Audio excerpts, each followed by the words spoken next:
विज्ञान के इतिहास में ब्लैक होल उन बहुत कम मामलों में से एक है जहां एक सिद्धांत को गणितीय मॉडल के रूप में बड़े विस्तार से विकसित किया गया था, इससे पहले कि ऑब्जर्वेशन से कोई सबूत मिले कि यह सही था। दरअसल यह ब्लैक होल के विरोधियों का मुख्य तर्क हुआ करता था। कोई उन वस्तुओं पर कैसे विश्वास कर सकता है जिनके लिए जनरल रिलेटिविटी की ड्यूबियस थ्योरी पर आधारित गणना ही एकमात्र प्रमाण था। हालांकि 1963 में कैलिफोर्निया में माउंट पालोमर ऑब्जर्वेटरी के एक खगोलशास्त्री मार्टिन श्मिट को 3C273 नामक रेडियो तरंगों के स्रोत की दिशा में एक धुंधली तारे जैसी वस्तु मिली, यानी रेडियो स्रोतों की तीसरी कैम्ब्रिज सूची में स्रोत संख्या 273। जब उन्होंने वस्तु की लाल शिफ्ट को मापा तो उन्होंने पाया कि यह गुरुत्वाकर्षण क्षेत्र के कारण होने के लिए बहुत बड़ा था। यदि यह गुरुत्वाकर्षण लाल शिफ्ट होता तो वस्तु इतनी विशाल और हमारे इतने करीब होती कि यह परेशान कर देती।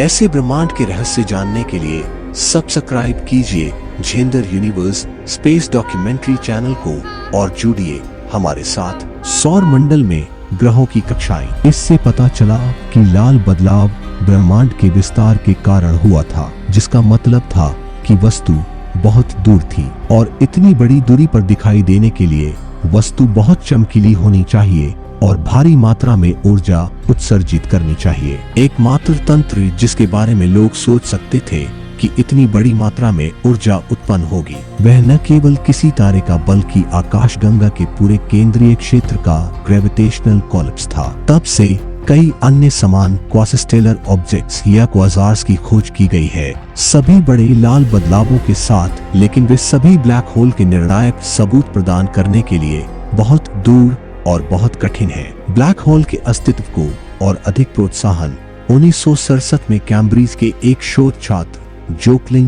बेल द्वारा आकाश में कुछ वस्तुओं की खोज से मिला जो नियमित रूप से रेडियो तरंगों का उत्सर्जन कर रहे थे। सबसे पहले जोकलिन और उसके ऑब्जर्वर ने एंथोनी हेविश ने सोचा कि शायद उन्होंने आकाशगंगा में किसी एलियन सिविलाइजेशन से संपर्क किया है। दरअसल जिस सेमिनार में उन्होंने अपनी खोज की घोषणा की थी, मुझे याद है कि उन्होंने पहले 4 स्रोतों को LGM-14 कहा था। LGM का मतलब लिटिल ग्रीन मैन था। हालांकि अंत में वे और बाकी सभी लोग कम रोमांटिक कंक्लूजन पर पहुंचे कि ये वस्तुएं, जिन्हें पल्सर नाम दिया गया था, जो वास्तव में केवल घूमने वाले न्यूट्रॉन तारे थे। वे अपने चुंबकीय क्षेत्र और आसपास के पदार्थ के बीच एक जटिल संकेत के कारण रेडियो तरंगों के पल्सेस उत्सर्जित कर रहे थे। यह अंतरिक्ष पश्चिमी लेखकों के लिए बुरी खबर थी, लेकिन हम में से उस छोटी संख्या के लिए बहुत आशाजनक थी जो उस समय ब्लैक होल में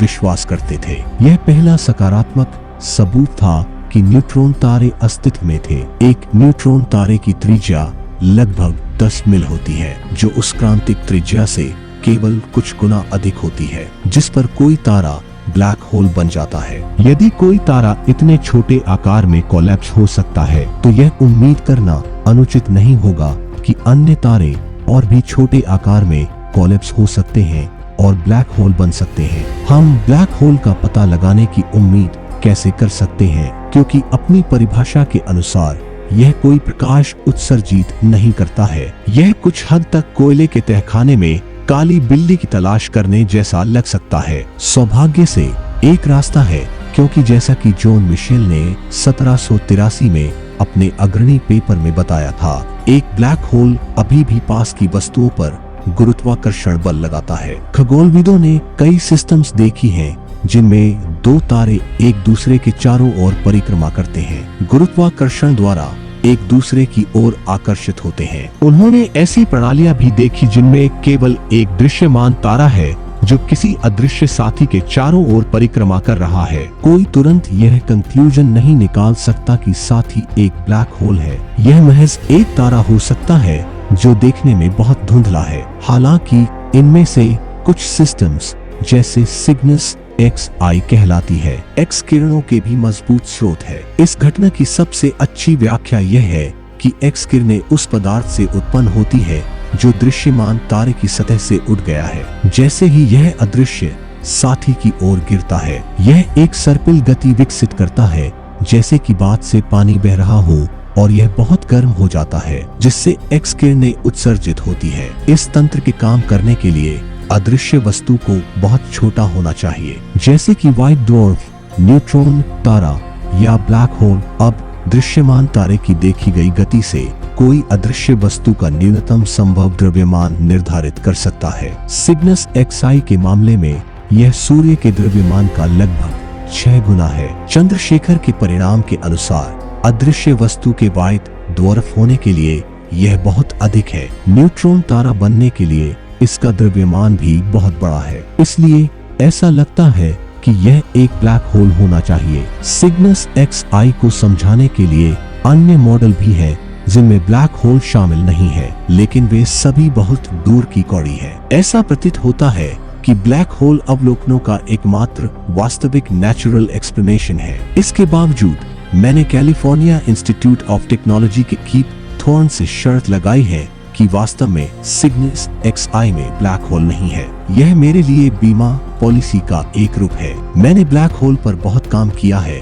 और अगर यह पता चला कि ब्लैक होल अस्तित्व में नहीं है तो यह सब बर्बाद हो जाएगा। लेकिन उस स्थिति में मुझे अपना दांव जीतने की सांत्वना होगी, जिससे मुझे पत्रिका प्राइवेट आई के 4 साल मिलेंगे। यदि ब्लैक होल अस्तित्व में है तो कीप को पेंटहाउस का केवल 1 वर्ष मिलेगा, क्योंकि जब हमने 1975 में शर्त लगाई थी तो हम 80% निश्चित थे कि सिग्नस एक ब्लैक होल था। अब तक मैं कहूंगा कि हम लगभग 95% निश्चित है, लेकिन शर्त अभी तय नहीं हुई है।